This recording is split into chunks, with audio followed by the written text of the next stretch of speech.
One more that Kiriko hasn't done yet, I hope you enjoy. Against D.Va, her defense matrix can be a major annoyance as it directly reduces the healing you receive from cardiac overdrive. Not to mention, since the matrix runs on a resource meter, tracking it can be tricky. The best tip is to force D.Va into a rock and a hard place scenario by synchronizing your team's aggression. If your Sojourn is overclocking from another angle and D.Va instead blocks your overdrive, your Sojourn can still indirectly benefit. Against Doomfist, there's not much to add. Doom has a very hard time playing into you. He's basically a free kill with your cage, and he gets burnt so easily with the lack of any damage mitigation, armor, or HP. If Doom is supported by a tough backline like Ana Zen, focus on isolating him from their line of sight, or rush the backline directly. Against Queen, be prepared to disengage when she pops her Queen ult. It's one of the few places she can actually get a leg up on you because it nullifies most of your overdrive.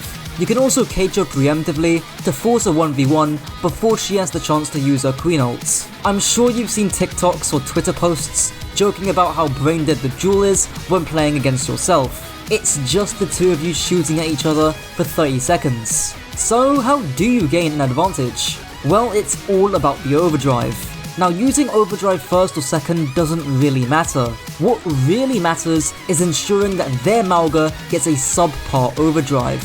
Perhaps you want to start with an overdrive barrage combo and melt down their Mauga before he can react. Or maybe you want to play slow, bait their Mauga into walking in open space, which forces him to use a subpar overdrive, allowing you to push in afterwards. Orisa isn't easy, but she's simple. It's the same kind of cooldown dance with Mauga, but instead of overdrive, it's with Fortify.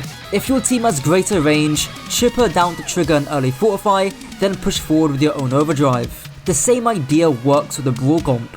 Just be careful to not get your cage cancelled by her javelin. Against Ramattra, avoid getting tunneled into burning him when he's blocking, especially in this patch where Ram gets 75 more armor. So, unless he's killable or he's trying to weave in punches, find a more killable target around the Ramattra. I know it's incredibly satisfying to hear those hit markers when shooting Ram, but try to resist. Against Ryan, I think it's important to first understand what he wants to do into you. There's a video by Hardy that shows the matchup well.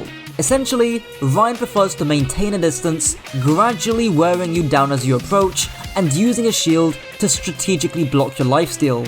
The leading example in the background is good because it's a long distance that the Mauga has to cover just to do anything. So, as Mauga, what do? Well, a Lucio helps, but you won't always have a Lucio in your rank games. But don't worry, you can use your stomp to move to different areas of cover to get close to that Reinhardt, and maybe you can look to get on top of his backline. Hog is both a simple and easy one, thank gods. Track his Roadhog so he doesn't blast you into space, and play cover to dodge and avoid his hooks, which can often be triggers for you to engage and burn him up close. Sigma is widely considered your traditional counter. He can rock you after your stomp, he can flux you after your stomp, he can eat a lot of your cardiac overdrive, and he can shield it freely too.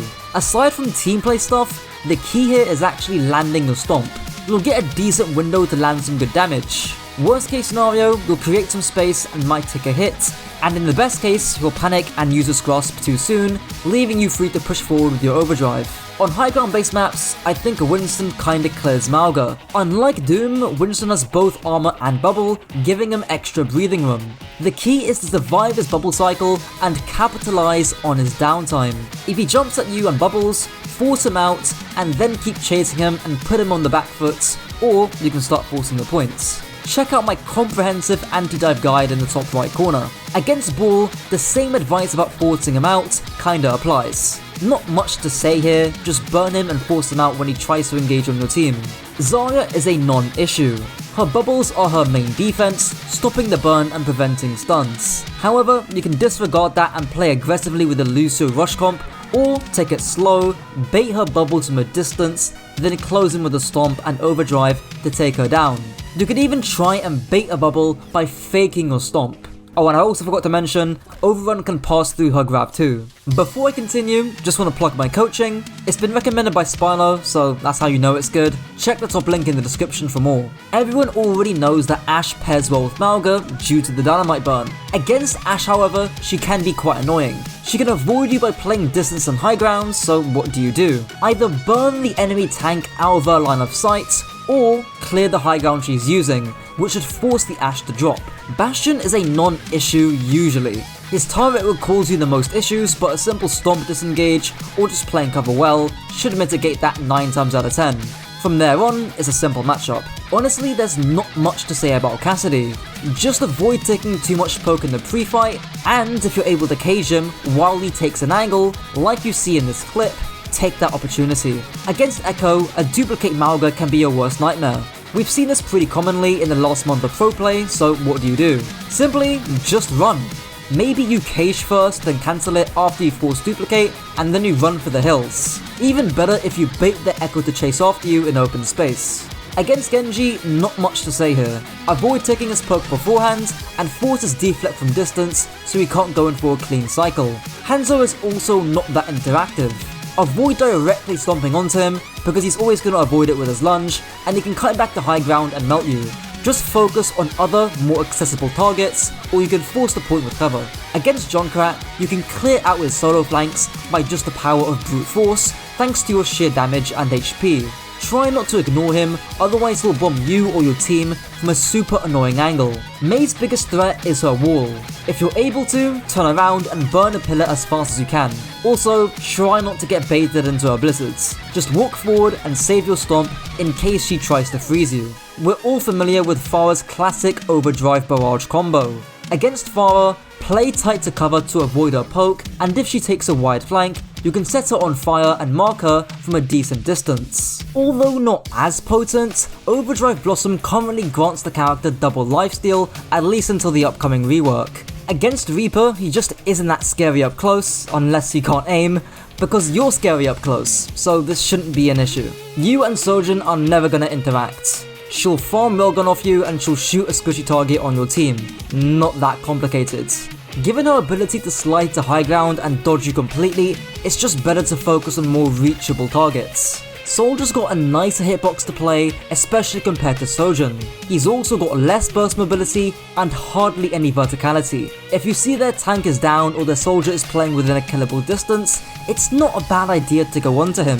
With Sombra, I actually want to talk about the brief Mauga Sombra meta we saw, where it was primarily just a battle for who could farm EMP as fast as possible. The Sombra stacked on the Mauga and used his overdrive, and it might be a niche combo to do with a friend in ranked, or even in team play, but it's interesting and annoying enough that I thought it's worth mentioning. The same can be said with Symmetra, which we just saw in the EU finals, where Backbone stacked with his Mauga to become incredibly dangerous. The majority of this script is before the tank changes seen yesterday, but now with a level 3 beam in your overdrive, Symmetra would heal 180 healing per second. Combine that with her previous seller buffs, and she becomes extremely durable. Torb is a non-issue. Great hitbox to melt at a distance, easy ultimate to disengage from, and you can also melt his turret of course. Especially if you haven't got cardiac overdrive, Tracer players will love to stick you. With just a bit of follow-up, it's basically a free kill. Saying to just keep your overdrive is vague and useless. In my view, anticipation is key to countering this. If you know the Tracer's pulse, a quick enough stomp disengage can minimize the damage and waste a key ultimate on their side. Venture is one of those heroes who synergize particularly well with Mauga. Playing against them though, there's not too much to say. Ventures will rarely prioritize you, and you'll rarely prioritize them. With Widow, you're one of the few heroes who can put some decent pressure on her from distance with relative safety. Just zoning her out and forcing her to play a position which is basically useless can be a big help. And Ana playing high ground is one of, if not, your biggest counter in this game. Her nade doesn't just stop you and your overdrive, but you also can't stop it from hitting your teammates. One of the best things to do from a solo aspect is to actually bait engage. In other words, pretend you're walking forward and engaging, and she'll nade you. Once you see her throw the nade, walk straight back to cover, wait for the nade to wear off, then you can re-engage. Against Baptiste, there are two options when fighting into window. Either kite it, especially if the Baptiste is on high ground, or you can match it and run through it, which is more ideal to do if it's on low ground. Brig is a non-issue. She can actually get run over quite easily, but her main threat is in her rally. A big shield that can stop your burn and can stun you out of your cage is not fun. Just disengage the rally and live to fight for another day. Against Illari, a lot of it comes down to team play and macro based stuff. Individually, because you do have a fair bit of range, try and burn a pylon if it's just peeking out a tiny bit. Pylon is a lot of Illari's value, so just taking that out makes your life 10 times easier. Against Kiriko, she can burn your cage with her K-Rush, especially in a Mauga mirror. So, if you see it being used as an engagement tool, that should be your trigger for you to start thinking about popping your own cage. Weaver proves to be quite troublesome, mainly because he can grip players ensnared in your cage. So, of course, he'll try and force his grip first, which you can do by just playing slow and burning their tank. Especially if it's something like a Ram who's already low, you've got a 19-second window to use your cage. Lucio doesn't need much explanation here. He's great to synergize with, although there aren't any notable special interactions to highlight. When facing Mercy, if you close in on her and her ally, it's often worth it to trap them and engage in a 1v2. Most of her abilities, like flying and resurrecting, become ineffective in this scenario. Moira doesn't offer much interaction. She inflicts basically no damage compared to what you can do to her, and it's best to assist teammates if they're struggling against her on a flank. Zen at a distance will melt you, cleanses Discord using cover if he puts it onto you early, and if he crosses open space or is forced to move closer to get value, that can be your time to strike, either from distance or by taking a more direct route, we'll say. And that wraps up the video. Don't forget to check out the Venture and the Illari versions if you haven't already, and drop your thoughts in the comments down below. Until next time.